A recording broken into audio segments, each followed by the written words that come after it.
ওম শান্তি। আজিৰ তাৰিখ 20 নৱেম্বৰ 2024 বৰ্ষ।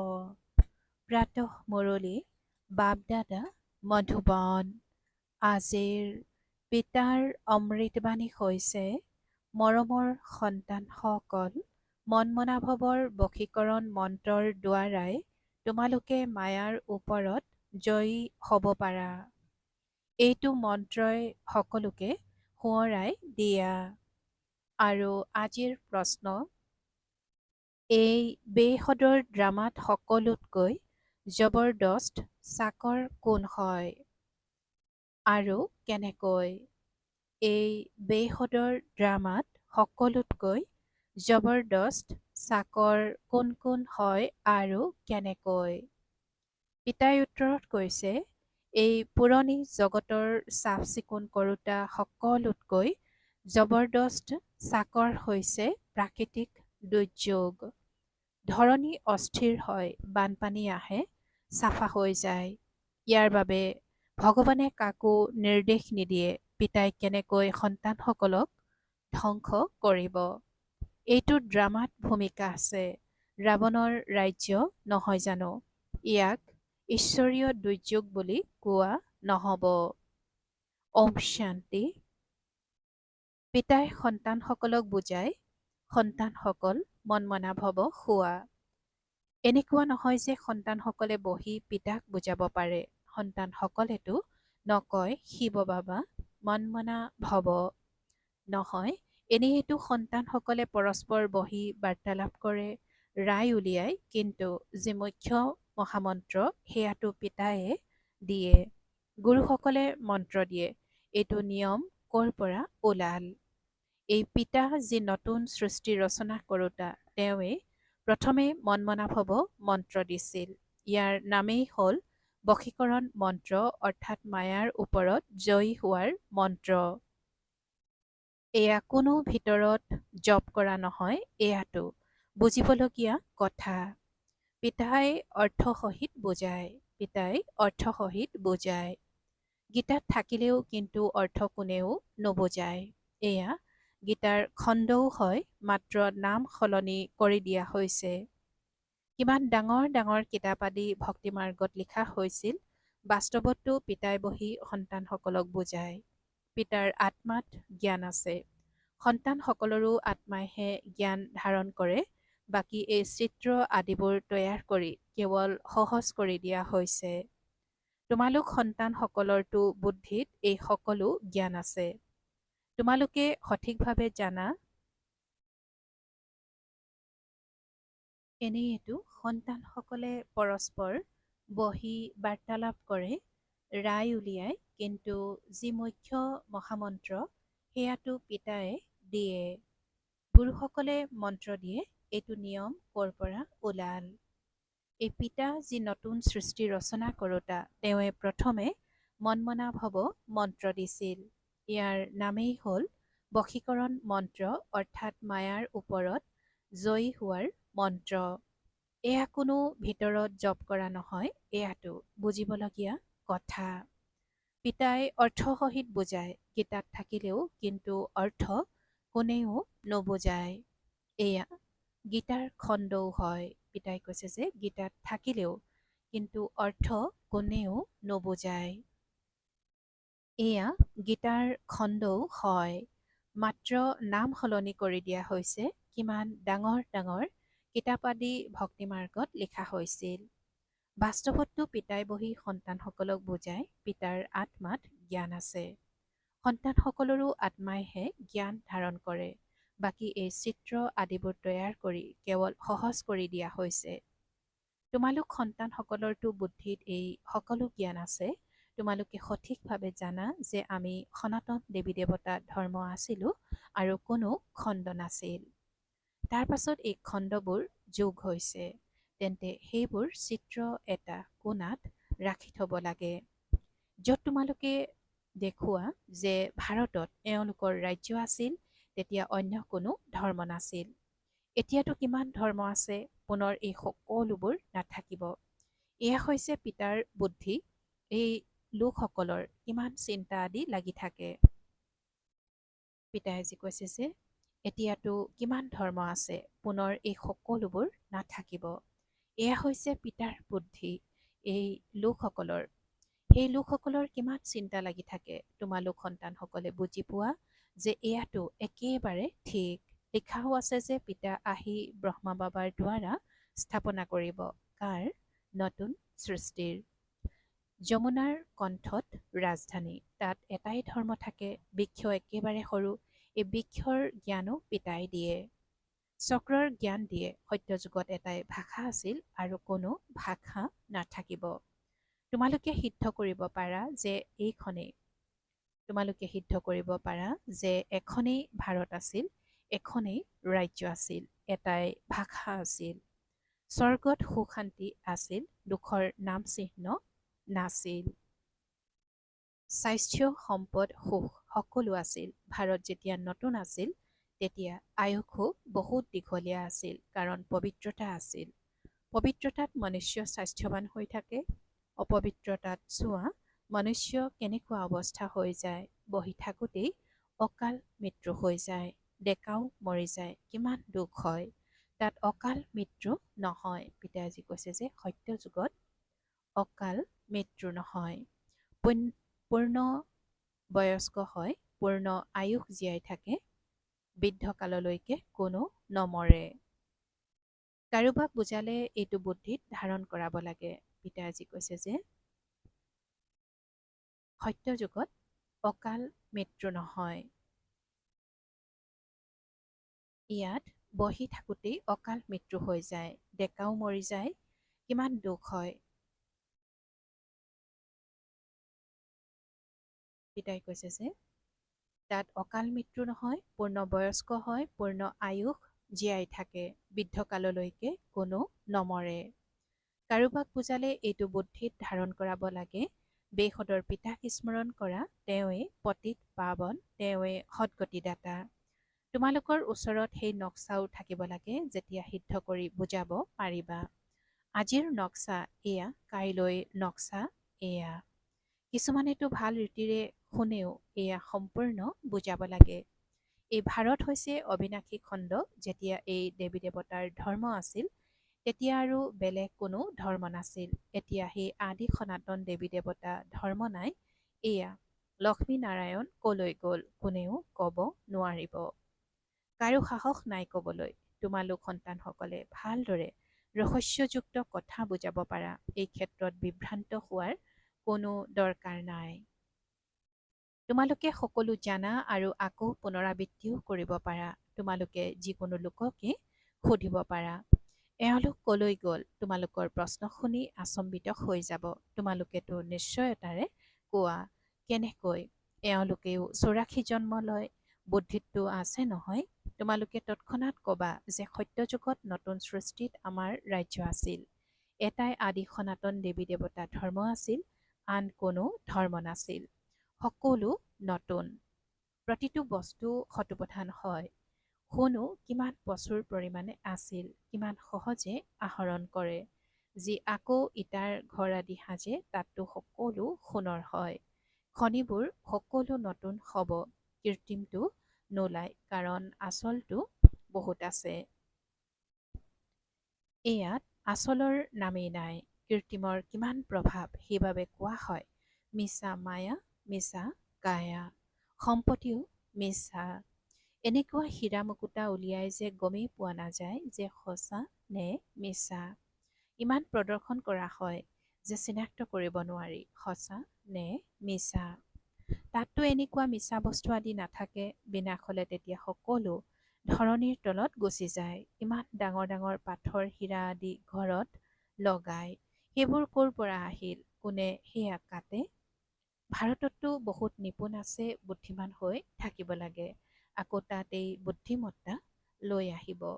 মুকুট আদি জানো কেৱল হীৰাৰে গঢ়িব? সেয়াটো একেবাৰে পৰিশোধিত আচল হীৰা। এই বিজুলী, টেলিফোন, মটৰ আদি আগতে একো নাছিল। বাবাৰ এইটো জীৱনতে কি কি ওলাইছে, এইবোৰ ওলোৱাৰ ১০০ বছৰ হৈছে। তাততো বহুত নিপুণ থাকে, এতিয়াও শিকি থাকে, বুদ্ধিমান হৈ গৈ থাকে। এয়াও সন্তানসকলক সাক্ষাৎকাৰ কৰোৱা হয়। তাত হেলিকপ্টাৰো পুৰা সুৰক্ষিত শিক্ষিত হয় আৰু সন্তানো বহুত শতপ্ৰধান বুদ্ধিৰ হয়। অলপ আগলৈ গ'লে তোমালোকৰ সকলো সাক্ষাৎকাৰ হৈ থাকিব।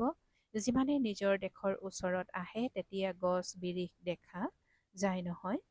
অন্তৰ আনন্দিত হৈ থাকে, এতিয়া ঘৰ গৈ পাম।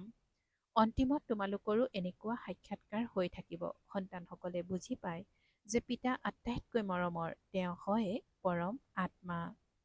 তেওঁক সকলোৱে স্মৰণো কৰে। ভক্তি মাৰ্গত তোমালোকেও পৰমাত্মাক স্মৰণ কৰিছিলা নহয়। কিন্তু তেওঁলোকে এইটো নাজানিছিল যে তেওঁ ডাঙৰ নে সৰু। গায়নো কৰে ভ্ৰুকুটিৰ মাজত জিলিকে আচৰিত তৰা। তেন্তে নিশ্চয় বিন্দু সদৃশ হব নহয়। তেওঁৱে পৰম আত্মা মানে পৰমাত্মা বুলি কোৱা হয়। তেওঁৰ গুণটো সকলো আছেই। জ্ঞানৰ সাগৰ হয়, কিন্তু জ্ঞান শুনাব। সেয়াটো যেতিয়া শুনাব তেতিয়াহে গম পাব নহয়। তোমালোকেও প্ৰথমে গম পাইছিলা জানো? কেৱল ভক্তিহে জানিছিলা। এতিয়াতো বুজি পোৱা যে বিস্ময়কৰ আত্মাকো এই দুচকুৰে দেখা পোৱা নাযায়, সেয়েহে পিতাকো পাহৰি যায়। ড্ৰামাত ভূমিকাই এনেকুৱা যে যাক বিশ্বৰ মালিক কৰি তোলে তেওঁৰ নাম দি দিয়ে আৰু গঢ়ি তোলোতাজনৰ নাম লুপ্ত কৰি দিয়ে। শ্ৰীকৃষ্ণক ত্ৰিলোকীনাথ বৈকুণ্ঠনাথ বুলি কৈ দিছে, অৰ্থ একো বুজি নাপায়, মাথো মহিমা কৰি দিয়ে। ভক্তিমাৰ্গত অনেক ৰচি দিছে, কয় যে ভগৱানৰ ইমান শক্তি আছে, তেওঁ হাজাৰ হাজাৰ সূৰ্যতকৈ তেজোময়, সকলোকে ভস্ম কৰি দিব পাৰে। এনেকুৱা কথা ৰচি দিছে। পিতাই কয়, মই সন্তানসকলক কেনেকৈ জ্বলাম, ইয়াতো হ'ব নোৱাৰে। সন্তানসকলক পিতাই ধ্বংস কৰিব জানো? নহয়, এয়াতো ড্ৰামাত ভূমিকা আছে। পুৰণি সৃষ্টি সমাপ্ত হ'ব। পুৰণি সৃষ্টিৰ বিনাশৰ বাবে এই প্ৰাকৃতিক দুৰ্যোগ সকলো হৈছে বনোৱা। কিমান শক্তিশালী বনোৱা। এনেকুৱা নহয় যে প্ৰাকৃতিক দুৰ্যোগ আদিয়ে পিতাৰ নিৰ্দেশ পাইছে যে ধ্বংস কৰা। নহয়, ধুমুহা লাগে, আকাল হয়। ভগৱানে জানো কয় যে এইবোৰ কৰা?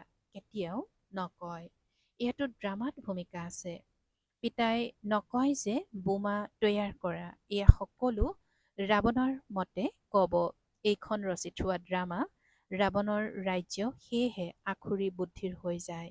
কিমান মৰে, শেষত সকলো জ্বলাই দিব। এইখন ৰচি থোৱা খেল যি আকৌ পুনৰাবৃত্তি হয়। কিন্তু এনেকুৱা নহয় যে শংকৰে চকু মেলিলে বিনাশ হৈ যায়। এইবোৰক ঈশ্বৰীয় দুৰ্যোগ বুলি কোৱা নহব। এয়া প্ৰাকৃতিকেই হয়। এতিয়া পিতাই তোমালোকক শ্ৰীমত দি আছে, কাকো দোষ আদি দিয়াৰ কথা নহয়। এতিয়া পিতাই তোমালোকক শ্ৰীমত দি আছে, কাকো দোষ আদি দিয়াৰ কথা নহয়। পিতাটো হয়ে সুখৰ মাৰ্গদৰ্শন কৰোতা। ড্ৰামাৰ পৰিকল্পনা অনুসৰি ঘৰ পুৰণা হৈয়ে গৈ থাকিব। পিতায়ো কয়, এই গোটেই জগতখন পুৰণা হৈ গৈছে, এয়া নাশ হৈ যাব লাগে। নিজৰ মাজত কেনেকৈ কাজিয়া কৰে চোৱা। আখুৰি বুদ্ধিৰ হয় নহয়। ঈশ্বৰীয় বুদ্ধি থাকিলে কোনো মৰা আদি কথা নাই। পিতাই কয়, মইতো সকলোৰে পিতা, মোৰ সকলোৰে প্ৰতি মৰম আছে। বাবাই ইয়াত থকা সকলে চাই আকৌ অনন্য সন্তানসকলৰ ফালে দৃষ্টি যায়। যিসকলে বহুত প্ৰেমেৰে পিতাক স্মৰণ কৰে, সেৱাও কৰে। ইয়াত বহি থাকিলেও পিতাৰ দৃষ্টি সেৱাধাৰী সন্তানসকলৰ ফালে গুচি যায়। কেতিয়াবা দেহৰাদুন, কেতিয়াবা মেৰঠ, কেতিয়াবা দিল্লী। যিসকল সন্তানে মোক স্মৰণ কৰে, ময়ো তেওঁলোকক স্মৰণ কৰোঁ। যিয়ে মোক স্মৰণ নকৰে, তথাপিও মই সকলোকে স্মৰণ কৰোঁ। কাৰণ সকলোকে মই লৈ যাব লাগে নহয়। হয়, যি মোৰ দ্বাৰা সৃষ্টিৰ চক্ৰৰ জ্ঞান বুজি পায়, ক্ৰমানুসৰি তেওঁ আকৌ উচ্চ পদ পাব। এয়া বেসদৰ কথা। এই শিক্ষক আদি হৈছে সদৰ। এয়া হৈছে বেসদৰ। তেন্তে সন্তানসকলৰ ভিতৰি কিমান আনন্দিত হ'ব লাগে। পিতাই কয়, সকলোৰে ভূমিকা একেই নিচিনা হ'ব নোৱাৰে। এওঁৰতো ভূমিকা আছিল, কিন্তু অনুসৰণ কৰোতা কোটিৰ মাজত কোনোবা ওলাল। এনেকৈ কয়, পিতা, আমি 7 দিনৰ সন্তান, এদিনৰ সন্তান। তেন্তে শিশু নহলা জানো? সেইবাবে পিতাই সকলো কথা বুজাই থাকে। নদীও যথাযথ পাৰ কৰি আহিছিলা। পিতা অহাৰ পাছতহে জ্ঞান আৰম্ভ হৈছে, তেওঁৰ কিমান মহিমা। সেই গীতাৰ অধ্যায়টো তোমালোকে জন্ম জন্মান্তৰ কিমানবাৰ পঢ়িছা। পাৰ্থক্য চোৱা কিমান, ক'ত শ্ৰীকৃষ্ণ ভগৱানো বাস, ক'ত শিৱ পৰমাত্মা বাস। ৰাতি দিনৰ পাৰ্থক্য আছে। তোমালোকৰ বুদ্ধিত এতিয়া আছে যে আমি সত্যখণ্ডত আছিলোঁ, সুখো বহুত দেখিছোঁ। 4 3 সুখ দেখা। পিতাই ড্ৰামাখন সুখৰ বাবে ৰচিছে, দুখৰ কাৰণে নহয়। এয়াতো পাছত তোমালোকে বুজি। পিতাই কৈছে যে পিতাই ড্ৰামাখনৰ সুখৰ বাবে ৰচিছে। পিতাই ড্ৰামাখন সুখৰ বাবে ৰচিছে, দুখৰ কাৰণে নহয়। এয়াতো পাছত তোমালোকে দুখ পাইছা। যুদ্ধটো ইমান সোনকালে লাগিব নোৱাৰে। তোমালোকে বহুত সুখ পোৱা। আধা আধা হ'লেও ইমান মজা নালাগে। ৩৫০০ বছৰতো একো যুদ্ধ নাছিল, বেমাৰ আদি নাছিল। ইয়াতো চোৱা, এটা বেমাৰৰ পিছত আন এটা বেমাৰ লাগি আছে। সত্য যুগতো এনেকুৱা পোক আদি নাথাকিব যিয়ে শস্য খাই পেলাব। সেইবাবে সেইখনৰ নামেই হ'ল স্বৰ্গ। পিতাই কৈছে যে সত্য যুগত এনেকুৱা পোক আদি নাথাকিব যিয়ে শস্য খাই পেলাব। সেইবাবে সেইখনৰ নামেই হ'ল স্বৰ্গ। সেয়েহে বিশ্বৰ নক্সাও তোমালোকে দেখুৱাব লাগে, তেতিয়াহে বুজিব পাৰিবা। প্ৰকৃততে ভাৰত এয়া আছিল আৰু কোনো ধৰ্ম নাছিল। আকৌ ক্ৰমানুসৰি ধৰ্ম প্ৰতিষ্ঠাপকসকল আহে। এতিয়া তোমালোক সন্তানসকলে বিশ্বৰ ইতিহাস ভূগোল গম পোৱা। তোমালোকৰ বাহিৰে বাকী সকলোৱে কৈ দিব, নেতি নেতি, আমি পিতাক নাজানো। কৈ দিয়ে তেওঁৰ কোনো নাম ৰূপ দেশ কাল নাই। নাম ৰূপ থাকিলেতো কোনো দেশো থাকিব নোৱাৰে। একোৱে বুজি নাপায়। এতিয়া পিতাই তোমালোকক নিজৰ যথাৰ্থ পৰিচয় দিয়ে। পিতাই আজি কৈছে যে নাম ৰূপ নাথাকিলেতো কোনো দেশো থাকিব নোৱাৰে। একোৱেই বুজি নাপায়। এতিয়া পিতাই তোমালোকক নিজৰ যথাৰ্থ পৰিচয় দিয়ে। ভাল বাৰু। অতি মৰমৰ কল্পৰ পাছত পুনৰাই মিলিত হোৱা সন্তানসকলৰ প্ৰতি মাতা পিতা বাপ দাদাৰ স্নেহপূৰ্ণ স্মৰণ আৰু সুপ্ৰভাত। আত্মিক পিতাৰ আত্মিক সন্তানসকলক নমস্কাৰ। আৰু আত্মিক সন্তানসকলৰ আত্মিক মাত পিতা আৰু বাপ দাদাৰ প্ৰতি স্নেহপূৰ্ণ স্মৰণ আৰু সুপ্ৰভাত আৰু নমস্কাৰ নমস্কাৰ নমস্কাৰ। আৰু আজিৰ ধাৰণাৰ বাবে মুখ্য সাৰ। প্ৰথমতে, সদায় অপাৰ আনন্দত থাকিবলৈ বেহদৰ পিতাই যি বেহদৰ কথা শুনায় সেয়া মন্থন কৰিব লাগে আৰু পিতাক অনুসৰণ কৰি চলিব লাগে। দ্বিতীয়তে, সদায় স্বাস্থ্যৱান হৈ থাকিবলৈ পবিত্ৰতা ধাৰণ কৰিব লাগে। পবিত্ৰতাৰ আধাৰত পিতাৰ পৰা স্বাস্থ্যৱান সম্পত্তি আৰু সুখৰ উত্তৰাধিকাৰ ল'ব লাগে। আৰু আজিৰ বৰদান, সৰ্বপ্ৰাপ্তিক স্মৃতিত জাগ্ৰত কৰি সদায় সম্পন্ন হৈ থাকোঁতা সন্তুষ্ট আত্মা হোৱা। সৰ্বপ্ৰাপ্তিক স্মৃতিত জাগ্ৰত কৰি সদায় সম্পন্ন হৈ থাকোঁতা সন্তুষ্ট আত্মা হোৱা। আৰু আজিৰ বৰদানৰ ব্যাখ্যা, সংগম যুগত বাপদাদাৰ দ্বাৰা যিয়ে প্ৰাপ্তি হৈছে তাৰ স্মৃতি জাগ্ৰত ৰূপত থাকিব লাগে। তেতিয়া প্ৰাপ্তিৰ আনন্দই কেতিয়াও তললৈ অস্থিৰতাত নানিব। সদায় অবিচলিত হৈ থাকিবা। সম্পন্নতাই অবিচলিত কৰি তোলে, অস্থিৰতাৰ পৰা মুক্ত কৰি দিয়ে। পিতাই কৈছে যে সম্পন্নতাই অবিচলিত কৰি তোলে আৰু অস্থিৰতাৰ পৰা মুক্ত কৰি দিয়ে। যি সৰ্বপ্ৰাপ্তিৰে সম্পন্ন তেওঁ সদায় ৰাজি, সদায় সন্তুষ্ট হৈ থাকে। সন্তুষ্টতা সকলোতকৈ ডাঙৰ সম্পদ। যাৰ সন্তুষ্টতা আছে তেওঁৰ ওচৰত সকলো আছে। তেওঁ এইটোৱেই গীত গাই থাকে যে যি পাবলৈ আছিল সেয়া পাই গলোঁ। আৰু আজিৰ শ্লোগান, স্নেহৰ দোলনাত বহি যোৱা, তেতিয়া পৰিশ্ৰম স্ৰোত আঁতৰি যাব। স্নেহৰ দোলনাত বহি যোৱা, তেতিয়া পৰিশ্ৰম স্ৰোত আঁতৰি যাব। ওম শান্তি। সফলতা মূৰ্ত হ'বলৈ আজিৰ অব্যক্ত সংকেত। যিমানেই এতিয়া তন মন ধন আৰু সময় লগোৱা তাৰে মনৰ শক্তিসমূহৰ দ্বাৰা সেৱা কৰিলে বহুত কম সময়ত সফলতা অধিক পাবা। এতিয়া নিজৰ প্ৰতি যি কেতিয়াবা কেতিয়াবা পৰিশ্ৰম কৰিবলগীয়া হয়, নিজৰ স্বভাৱ পৰিৱৰ্তন কৰাৰ নিজৰ স্বভাৱ পৰিৱৰ্তন কৰাৰ বা সংগঠনত চলাৰ বা সেৱাত কেতিয়াবা কম সফলতা দেখি অন্তৰ দুখী কৰাৰ এয়া সকলো সমাপ্ত হৈ যাব। ওম শান্তি।